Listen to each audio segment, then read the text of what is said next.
Olá, está no ar o Revista TST, o informativo semanal da Justiça do Trabalho. Dá uma olhada no que preparamos para esta edição. Vendedora grávida tem dispensa anulada. Chapecoense deve indenizar família de segurança morto em acidente aéreo. A tragédia ocorreu em 2016, quando o avião que transportava a equipe caiu perto da cidade de Medellín, na Colômbia. E ainda, reportagem especial fala sobre o papel e os desafios de quem exerce a função de juiz do trabalho. Essas e outras notícias agora no Revista TST.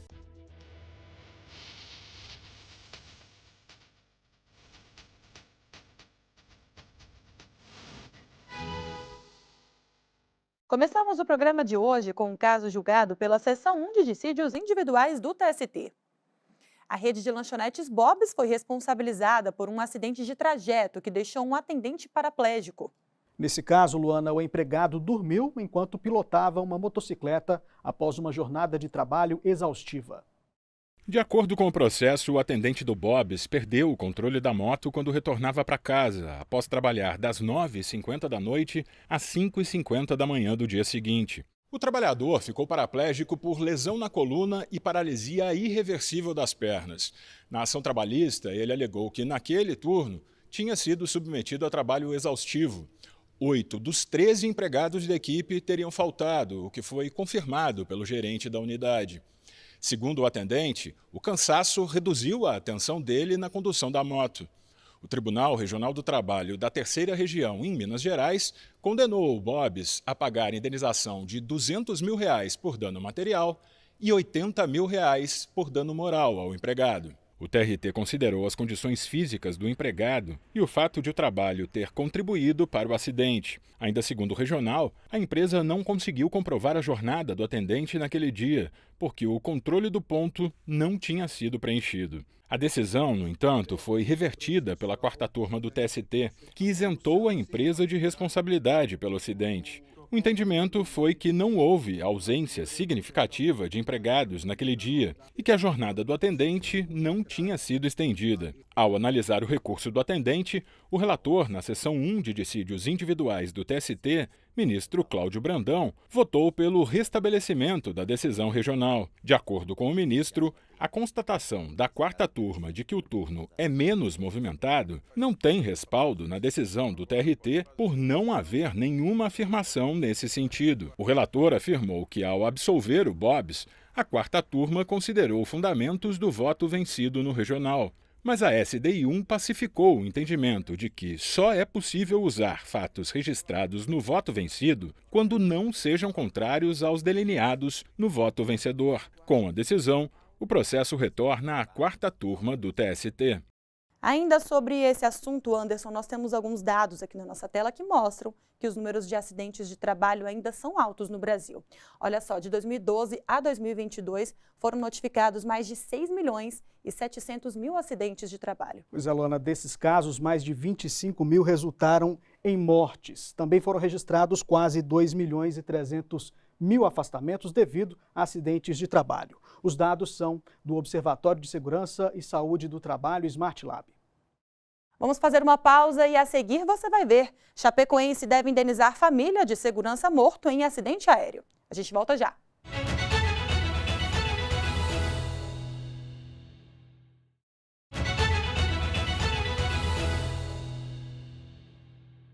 Os julgamentos das turmas do TST ocorrem às terças e quartas-feiras. Fique agora com alguns destaques. Começamos pela 5ª turma. O colegiado entendeu que os empregados dos Correios têm direito ao Vale Cultura. O benefício havia sido revogado em sentença normativa após julgamento realizado pela Seção de Dissídios Coletivos do TST.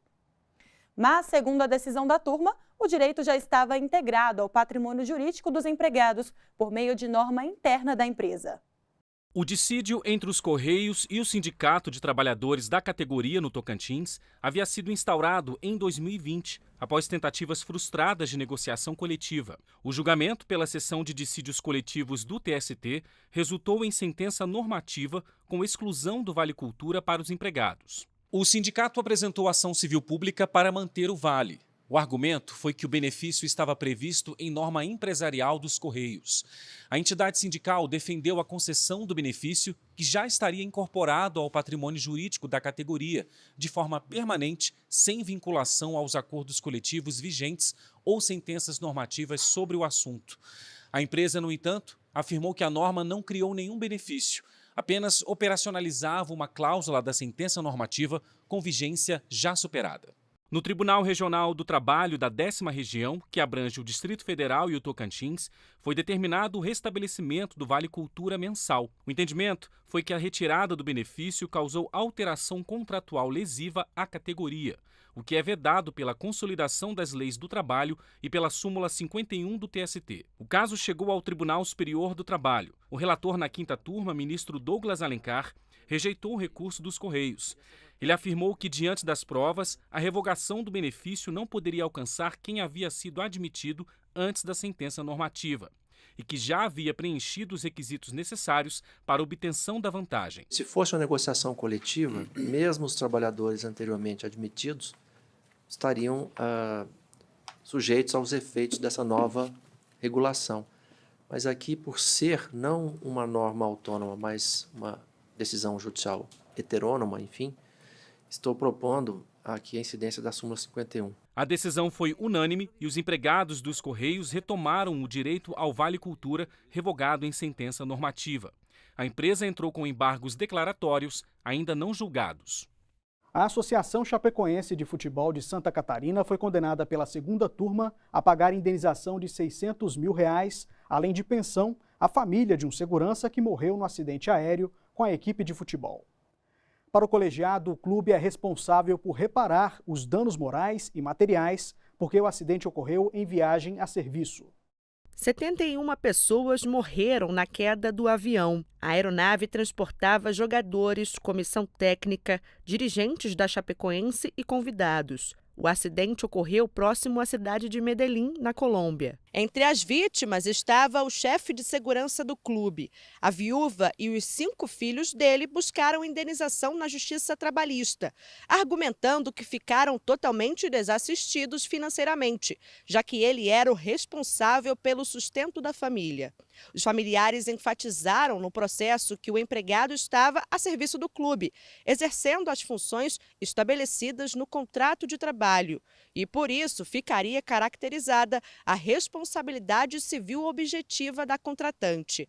Na visão dos autores da ação trabalhista, o time de futebol deve responder pelos danos causados, mesmo sem culpa direta pela tragédia. O pedido foi negado pelo Juízo de Primeiro Grau e pelo Tribunal Regional do Trabalho da 12ª Região em Santa Catarina. O TRT entendeu que não cabe a responsabilização do clube. Na avaliação regional, a queda do avião em nada se relaciona com a atividade da empresa ou aquela para a qual o trabalhador foi contratado. Da decisão, a família recorreu ao Tribunal Superior do Trabalho. Na 2ª turma, prevaleceu o voto da relatora ministra Maria Helena Malman. Para ela, a Chapecoense é responsável pela reparação dos danos materiais e morais decorrentes do acidente, já que o fato ocorreu no deslocamento do profissional em viagem a serviço do clube e em aeronave fretada pelo time. A relatora frisou que, pela função do profissional falecido,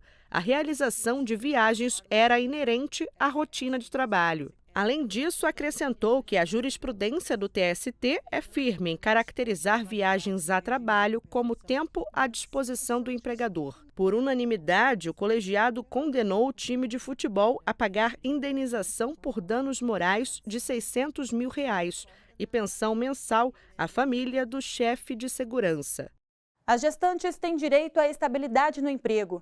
De acordo com a legislação, a trabalhadora grávida não pode ser demitida sem justa causa. E em caso de pedido de dispensa, é necessário homologação pelo sindicato que a representa. Considerando essa obrigação, a 4ª turma anulou a demissão de uma vendedora de São Paulo. A mulher conseguiu comprovar na Justiça Trabalhista que o pedido para deixar o emprego não tinha o aval da entidade sindical. Vamos entender melhor esse caso com a repórter Samantha Flor, que já está aqui com a gente. Oi, Samantha. Oi, Anderson. Oi, Luana. A vendedora contou na ação que havia sido forçada a se demitir durante a gravidez, depois de ter sofrido assédio de um cliente. Ela disse que comunicou o fato à chefia, mas nada foi feito. Outro motivo apontado pela trabalhadora para a demissão foi o medo de pegar Covid-19, porque, segundo a profissional, a empresa não fornecia proteção e expunha os empregados ao vírus. No processo, a mulher pediu a nulidade da dispensa e o reconhecimento do direito à estabilidade, alegando que o pedido de demissão não havia sido homologado pelo sindicato, como exige a CLT. O artigo 500 da Consolidação das Leis do Trabalho prevê que o pedido de demissão do empregado estável só será válido quando feito com a assistência da respectiva entidade sindical e se não houver perante a autoridade local competente do Ministério do Trabalho e Emprego ou da Justiça do Trabalho. O Tribunal Regional do Trabalho da 2ª Região em São Paulo manteve a decisão de primeiro grau que negou o pedido. O TRT justificou que a Constituição protege as gestantes apenas de despedidas por iniciativa do empregador e o artigo 500 da CLT só se aplica a empregados com estabilidade por tempo de serviço. A vendedora recorreu então ao Tribunal Superior do Trabalho. O recurso de revista da trabalhadora foi analisado pela 4ª turma. A relatora, ministra Maria Cristina Peduzzi, divergiu do entendimento do Tribunal Regional.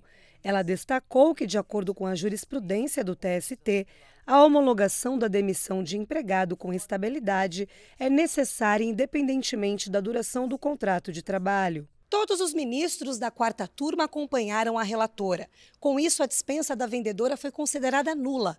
Agora o processo vai retornar ao TRT para análise de outros pedidos da trabalhadora. Anderson, Luana, volto com vocês no estúdio. Obrigado, Samanta. Bom trabalho para você. Muito obrigada pelas informações, Samanta.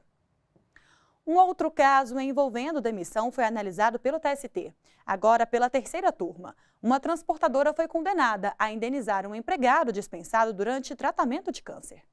A turma reafirmou o entendimento do tribunal de que o empregador precisa provar que houve motivo plausível para a dispensa. Caso contrário, a medida é considerada discriminatória. A repórter Michele Chiapa conta os detalhes desse caso para a gente.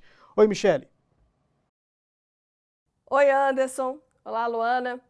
O motorista passou por 2 cirurgias para retirada de tumores.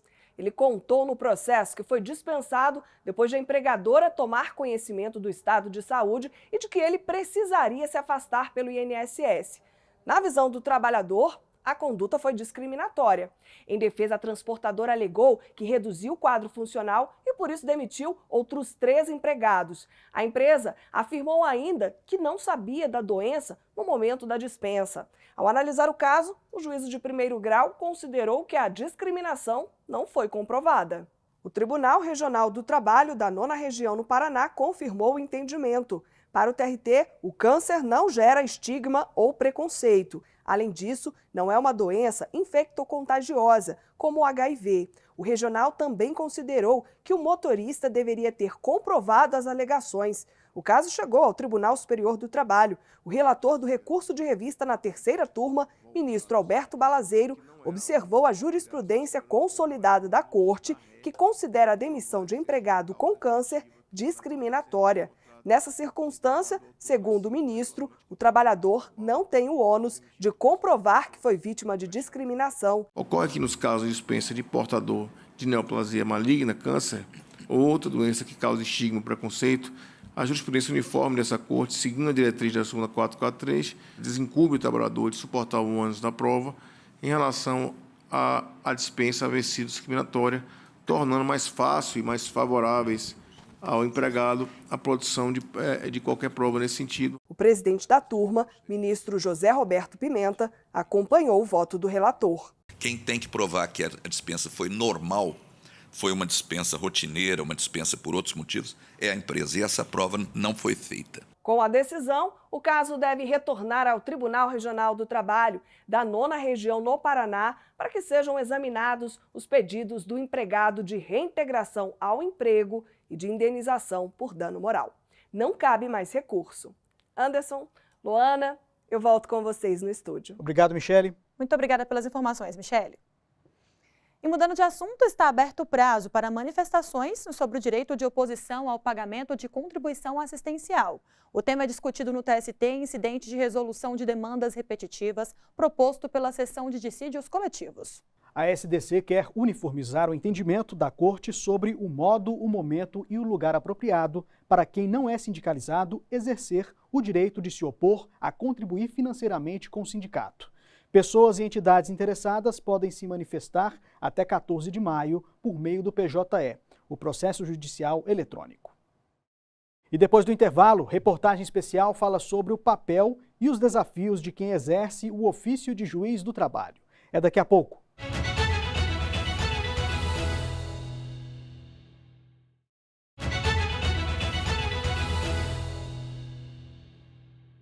A missão da Justiça do Trabalho é realizar justiça no âmbito das relações de trabalho, contribuindo para a paz social e o fortalecimento da cidadania. E para que isso se concretize, a dedicação de juízas e juízes espalhados pelo Brasil é fundamental. E é sobre o papel e os desafios das pessoas que integram a magistratura trabalhista que vamos falar agora na reportagem especial de Pablo Lemos. Fala no estado de emergência. Qual é essa emergência, por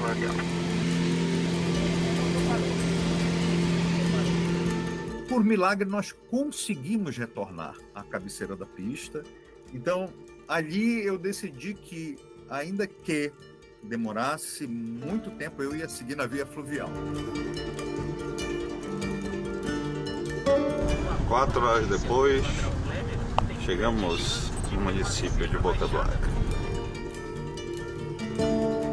Já passei por muitas peripécias, quebra de veículo no meio da BR, né? Da BR que eu digo é a Transamazônica. E aí você não tem viva alma para lhe dar apoio. E aí vê as marcas de pegadas de onça. É uma dedicação e um amor a mais para a entrega de justiça àquele que precisa.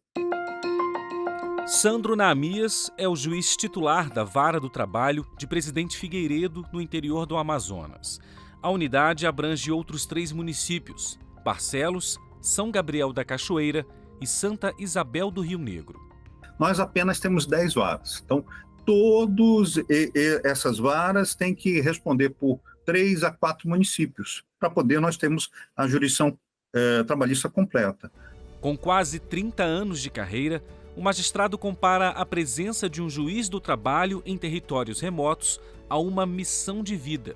Quando o juiz está presente, a população vê e vê a efetividade da justiça, ela disse, olha, há alguém que vai fazer com que você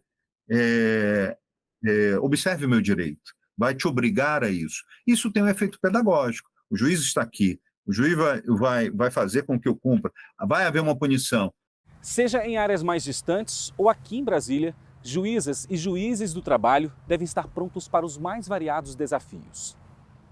E quem integra a carreira tem a oportunidade de obter uma formação contínua para cumprir a missão institucional de pacificar os conflitos trabalhistas. A missão institucional primária da ENAMAT é formar e aperfeiçoar magistradas e magistrados do trabalho. Isso tanto na formação inicial, quanto na formação continuada. Nós temos aqui, sim, várias ações formativas para a adoção de protocolos em perspectiva de gênero, raça, uma atuação anticapacitista em relação aos quesitos de acessibilidade, exatamente para prevenir uma série de ocorrências na sala de audiência.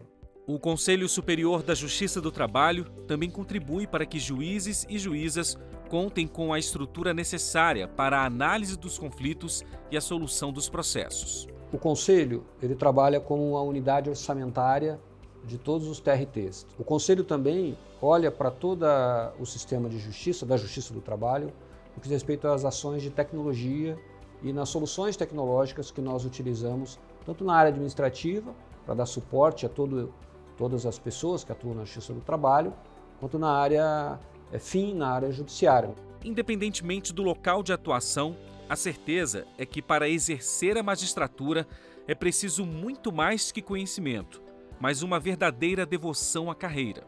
Faria tudo, novamente, exatamente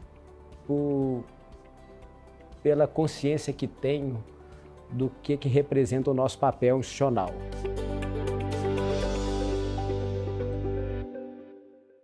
Veja outras notícias da semana na Justiça do Trabalho.